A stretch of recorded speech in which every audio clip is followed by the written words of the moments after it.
Aku lah zaman sekolah teng MGS Madrasah Sarang, madrasah Babai Lukman. Iku anggere bocah pelajaran tauhid untuk papat. Wah, iku gak ahli swarga. Mergo tauhid jeblok. Tapi angger sing tauhide untuk 7 8 senajan to fikih 5, tasawuf papat itu ahli swarga. Nanti malaikat itu merujuk rapot ini. Jadi jare malaikat itu merujuk.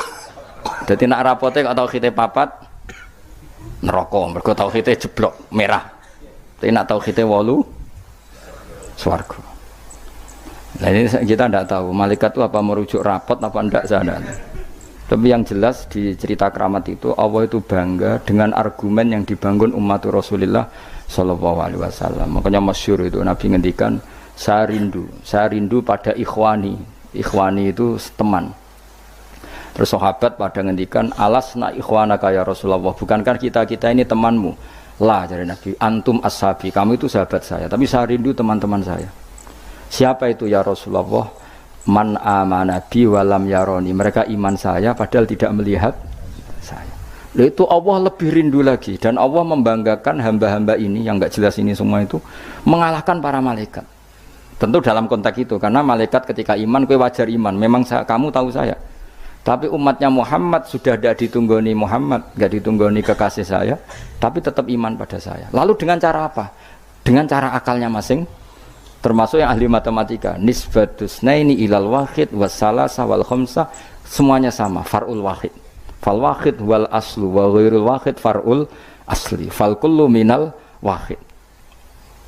Malaikat terus merungokno iku. Karena semua angka mesti dimulai dari 1. Ya wis. Akhirnya malaikat wis angka cek miliatan wis makhluk cek jumlahe miliatan ratusan miliar gak ono ngaruhe, tetep itu kabeh far'ul wahid, dimulai dari al-wahid. Karena dia ahli matematika, dia berargumentasi dari nisbatul isnen sampai salasah kabeh iku ning nisbate ning siji iku cabange. Maksudnya iku asal usule tetep siji. Mulane banyak ulama nak gawe mbah guyonan mbah tenan tapi ya rodok tenan, tapi rodok tenan artine ya coba imani tapi kudu mbok imani. Iku nak darani Quran dikumpulno ning Fatihah, Fatihah dikumpulno apa ning bismillah, bismillah dikumpulno ning ba. Ba iku mergo dadi nuqtatil wujud. Dadi ku ketok nak Quran minallah nggih, nuqtatil wujud, titik wujud. Kowe gawe gambar serumit apapun mesti dimulai dari satu titik. Misalnya kayak gambar apa ya lah, gambar pesawat ceblok cek buta cek gambar rugen keriting misalnya, tetap dimulai dari titik. Nah titik ini disebut nuqtatil wujud, nuqtatil wujud. Maka ba itu disingkat oleh ulama bi, kata ulama bi kana makana wa bi yakunu ma yakun. Jadi bi sebab ingsun, kana makana karena saya, sesuatu yang terjadi ya terjadi, yang wujud ya wujud. Wabi yakunu ma yakun, dan karena saya juga sesuatu yang akan wujud nanti akan, berarti ba adalah nuqtatil wujud, awal daripada wujud. Tentu maksudnya adalah Allah Subhanahu taala. Allah ini nuqtatil wujud. Nah, kenapa kita butuh angka 1 bukan angka 0? Karena 0 itu di matematika itu adamiyah, sesuatu yang enggak ada kalau di depan. Kalau di belakang enggak apa-apa, dihilangkan. Tapi kalau di depan nggak bisa. Maksudnya 0 itu nggak boleh mendahului 1. Artinya gini, alam ini kadung maujud. Kalau alam ini kadung maujud nggak boleh diciptakan oleh 0, mesti diciptakan 1 atau yang wujud. Karena nggak mungkin sesuatu yang tidak wujud menciptakan yang wujud. Ya sudah, akhirnya berarti hadhil maujudat yang jumlahnya tidak terhingga ini dimulai dari 1 wujud. Sama angka 2, 3 seterusnya dimulai dari 1. Maka engkau ya Allah harus 1.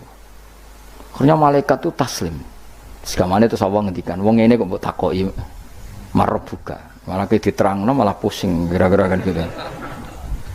Nah, umatnya Nabi itu orang yang paling bisa berlogika, terutama ulama-ulamanya, karena mewarisi dari para nabi. Lalu kalau nunggu suwon, boleh kalau suwon jenengan nak ape mati, pokoknya latihan tauhid mulai saiki, sehingga pas ape mati, niku pun bener. Misalnya latih saja ketika kita masih hidup normal gini, kita tidak tahu cara kita hidup. Kita tidak tahu cara bekerjanya oksigen. Kita tidak pernah tahu caranya bekerjanya jantung, paru-paru dan sebagainya. Kalau kita pengguna iya. Kalau tahu dengan makna tahu iya, tapi tidak dengan makna memulai dan menciptakan. Kadang kita sok tahu, wah sistem jantung gini-gini, maka kalau rusak bisa diring gini-gini. Tapi lagi-lagi pertanyaannya, sistem jantung begini-begini itu dari setelah ada apa kita yang menciptakan? Setelah ada, kita sebetulnya hanya menyaksikan. Nah artinya apa? Zaman kita hidup pun sebetulnya tidak pernah tahu cara hidup kita. Sama setelah kita mati juga nggak tahu caranya kita hidup lagi. Berarti hidup dan mati adalah sama.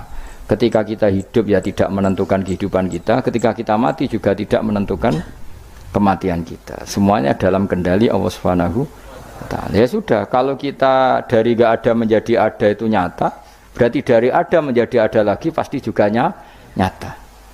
Jadi disebut iman.